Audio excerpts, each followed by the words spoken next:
Welcome to Shergroup's London studio, and I'm here today with Claire Sandbrook. Claire, Nice great to have you. Thank Claire, you. You've got quite a prestigious background. I understand that you've won quite a few awards. We understand you've got the Personality of the Year from the ICM back in 2010.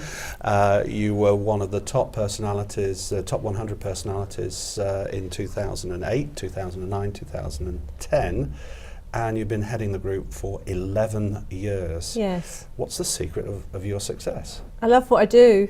Okay. I mean, I got the bug for enforcement when I was quite a young person, just coming out of college, and was lucky enough to land in a job that I've just had a flair for, I think, and just enjoyed it ever since. Okay. And how did you get to the position of CEO? Because I believe you worked your way to the top. Yes, I did. I mean, I started at secretarial college and ended up being the secretary to the senior partner of the law firm that I now own and operate. He was a fantastic mentor to me.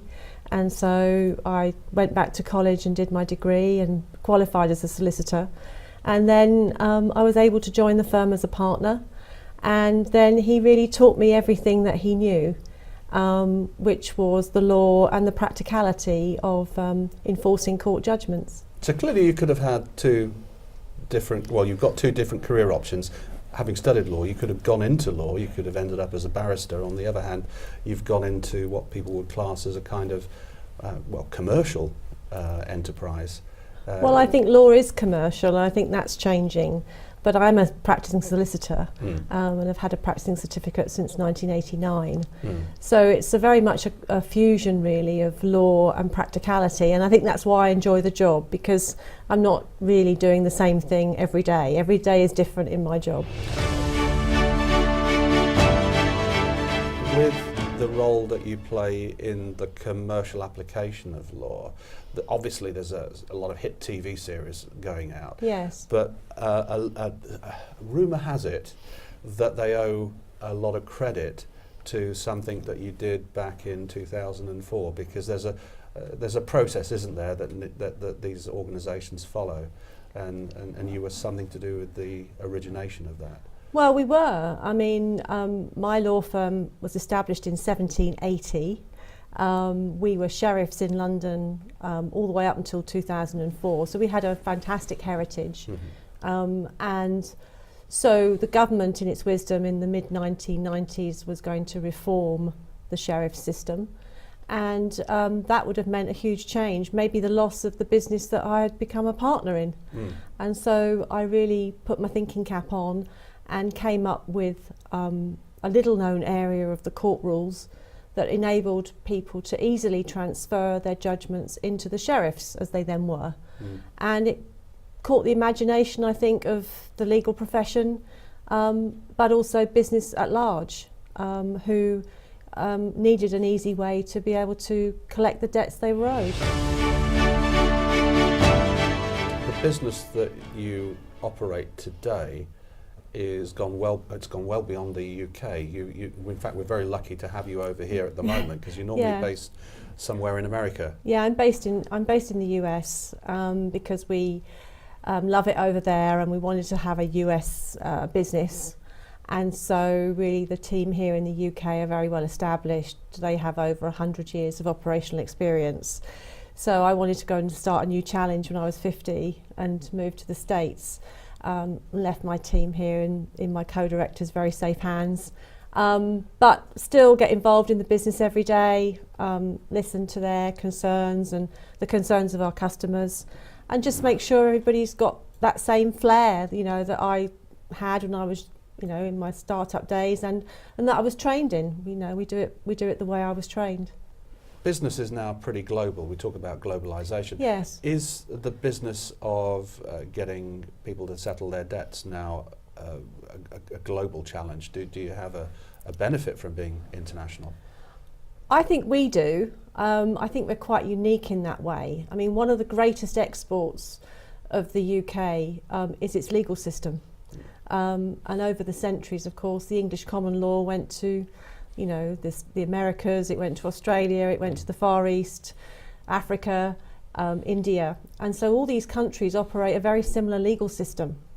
And if you sort of don't overthink it, you can follow the enforcement procedures in every part where the English common law went.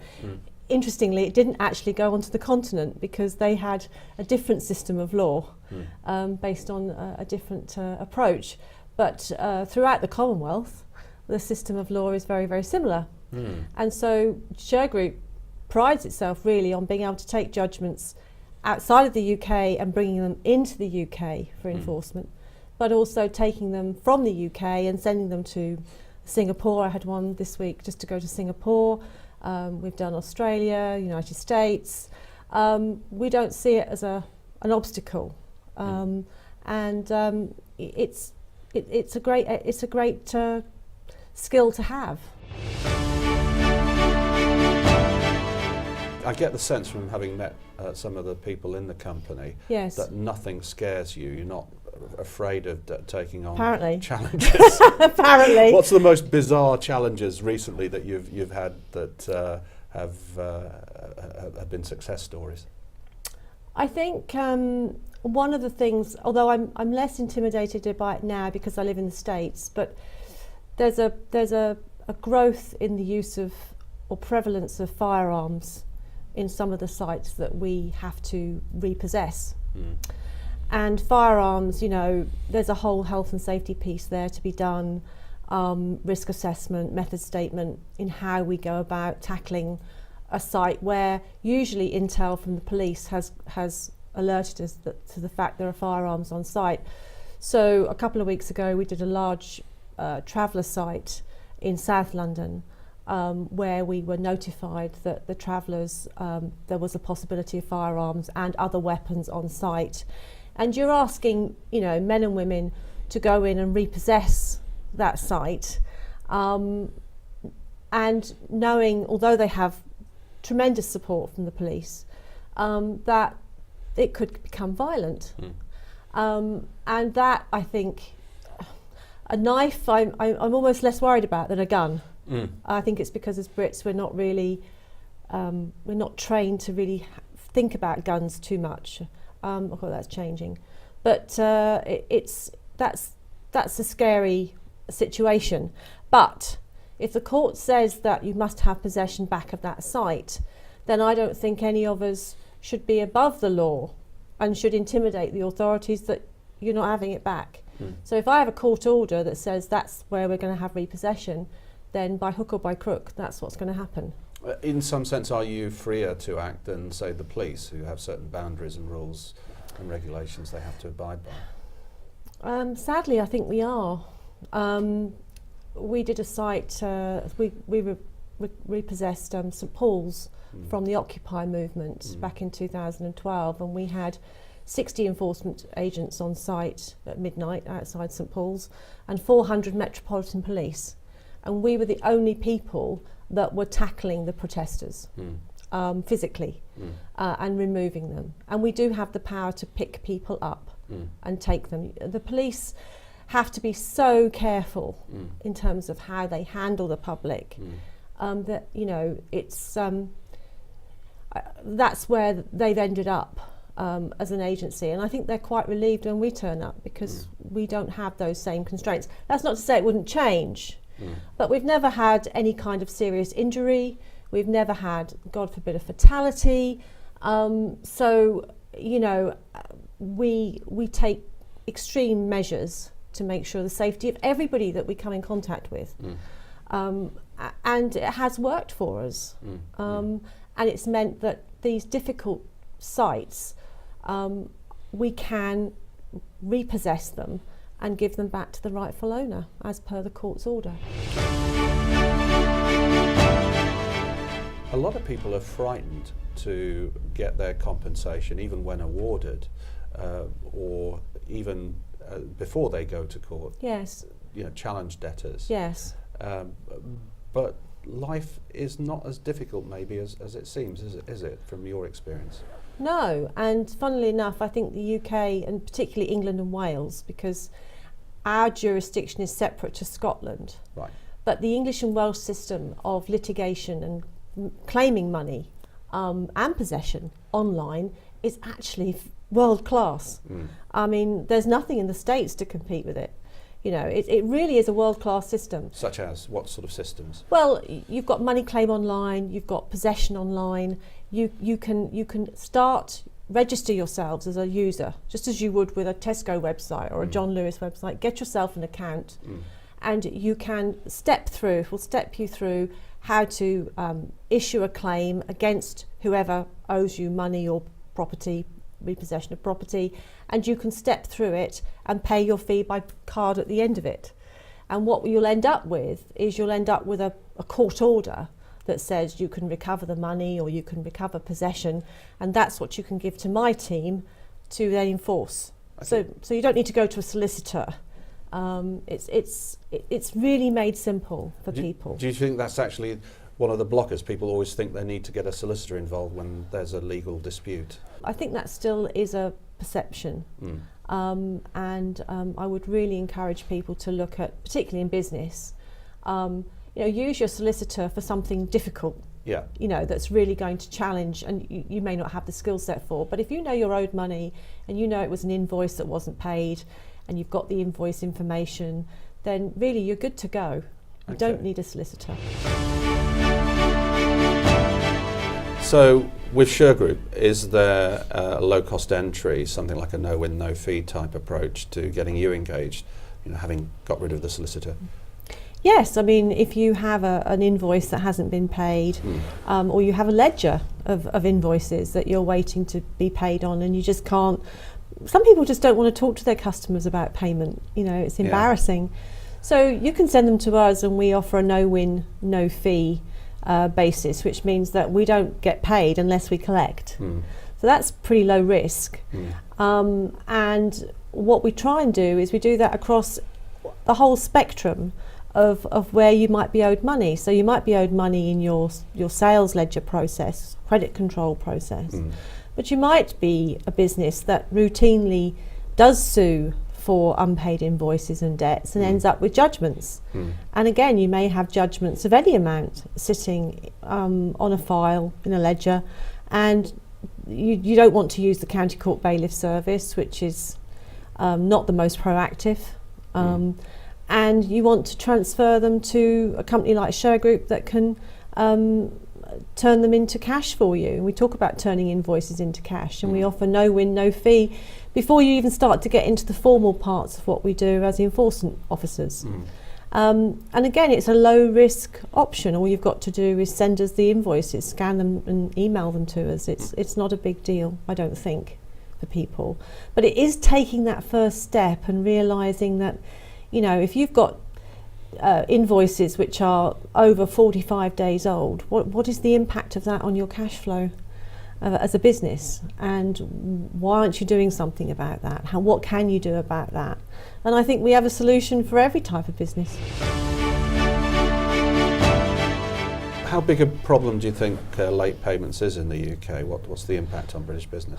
Oh, there's numerous reports. Better Payment Practice Group, Chartered Institute of Credit Management, and all of them. It's billions of pounds which are outstanding to British business. And I think what I can say over nearly a 40-year career is people are getting better. But I think the way that people buy goods and services is changing, and therefore the way that you extend credit to your customers and then collect payment is becoming more challenging because of the change in the way that we buy goods and services online, for example. So you've got to really, I think, to safeguard yourself from bad debt, you've really got to understand your customers and take steps to protect yourself at the start of the customer relationship. Not when it gets to enforcement and you've got a judgment because it's a bit late then, but you can protect yourself in the beginning. You mentioned online services. With those online services, is there not necessarily a problem, because normally you have to pay before you get delivery? What sort of problems could there be? Well, even though some businesses there are online services, you don't actually have to pay until you get delivery of the goods and services. I'm not talking about an Amazon, because obviously that you do have to pay up front for that. Yeah. But people, online business, offline business, it doesn't matter. If you're extending credit in any shape or form to a customer, then you're going to have to deal with how you're going to get paid. And that's where we come in. Okay. And also from a customer point of view, if there's a rogue seller, do you get involved at the reverse end of helping customers reclaim? Yes, we do get involved. Sort of David and Goliath type situations, really, reverse the way round. What we want to see in those situations is the person that's been let down go to court and get a judgment against the company or business that they want to enforce against, where they've been let down. Rather than trying to do it through a no-win, no-fee option, because it's tougher. Because if you're dealing with a rogue individual or business, they pretty much know how to avoid paying you. Once it goes to enforcement and you get a county court judgment and you send in the enforcement agents, that rogue then cannot avoid some of the steps that we can take, such as taking legal control of their car, entering their business, taking control of their plant and machinery, and basically having to face up to the fact that the court system has cornered them, really. And that's what you see on the TV shows. You see those types of situations where people are really getting their comeuppance. So talking about those TV shows, I understand you should have a lot of credit for putting down the blueprint for the process these shows actually follow. So can you give us a bit of history and what that process actually is? Yes. I mean, basically, the TV shows concentrate on county court judgment enforcement. And most people, the vast majority of litigation and claims that are issued in England and Wales are issued in the county court. But I'm a High Court enforcement officer.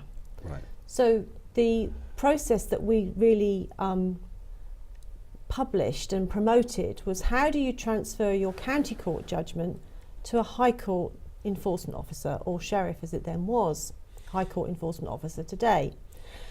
And there was a small part of the court rules which allowed for a certificate to be given by the county court to say, yes, this amount of money is owing and it can be transferred to the High Court for enforcement. But it wasn't used.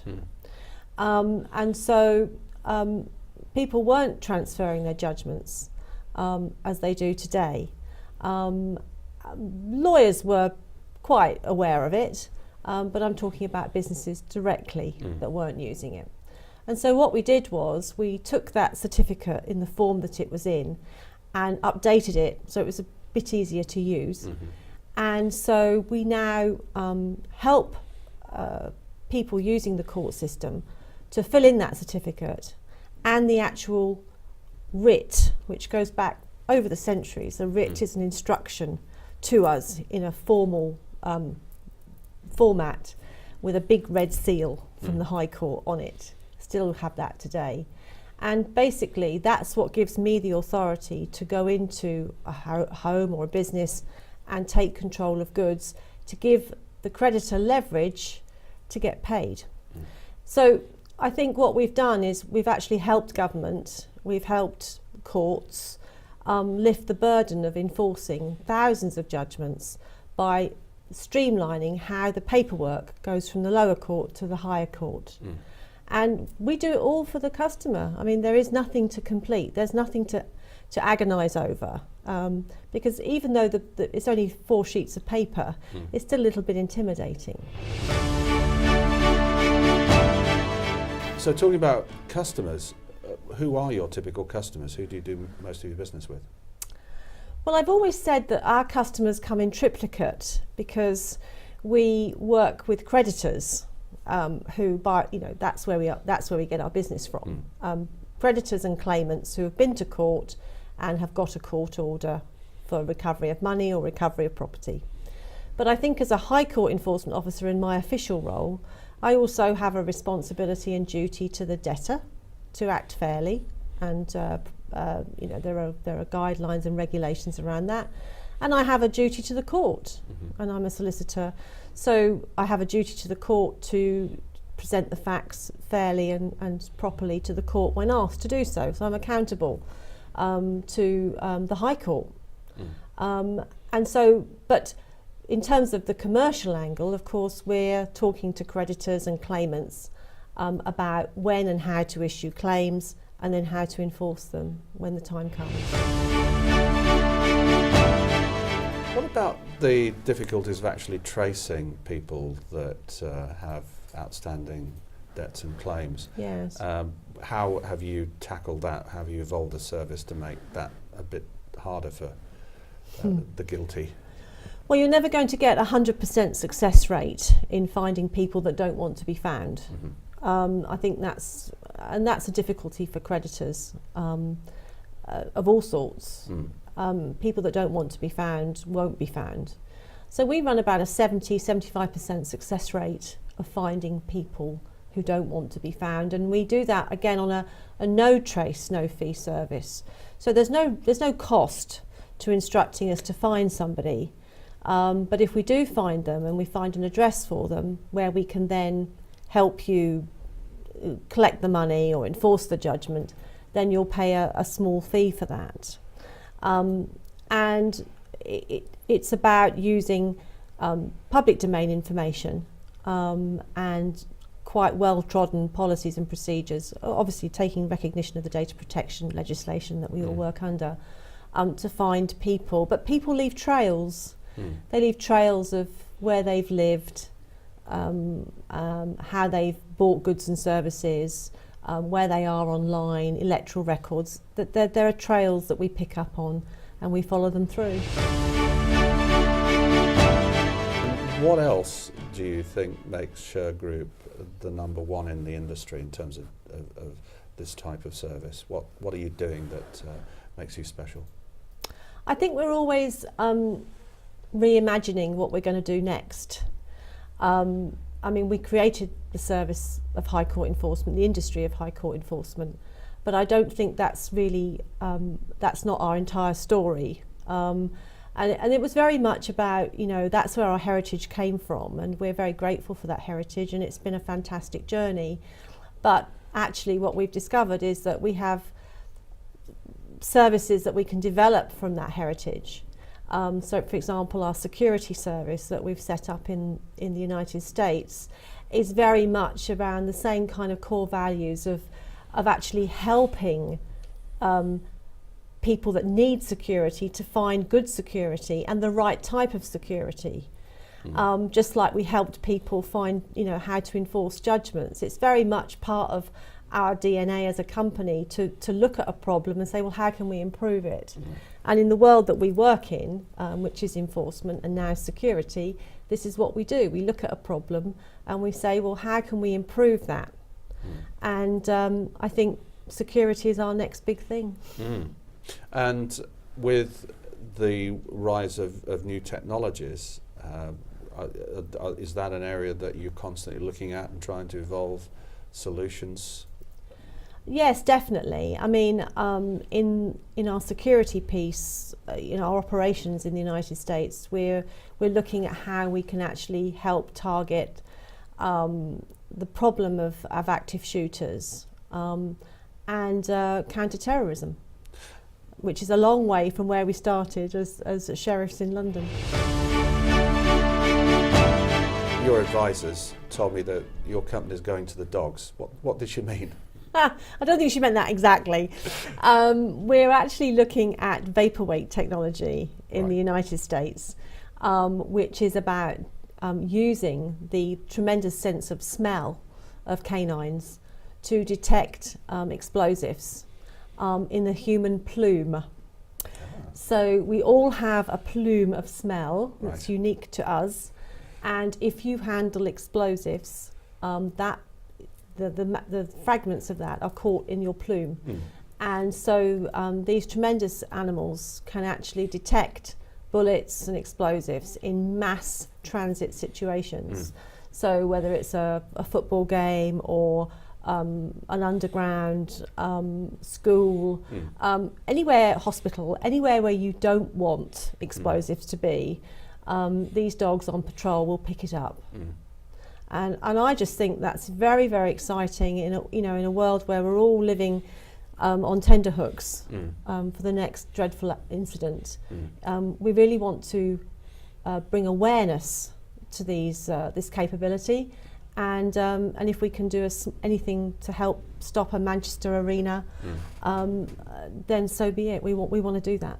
So it's more thought leadership from Shergroup in terms of innovation in security. Yes, I think so. I mean, in the United States, they have, the right to carry arms. It's part of their constitution. It's part of their culture.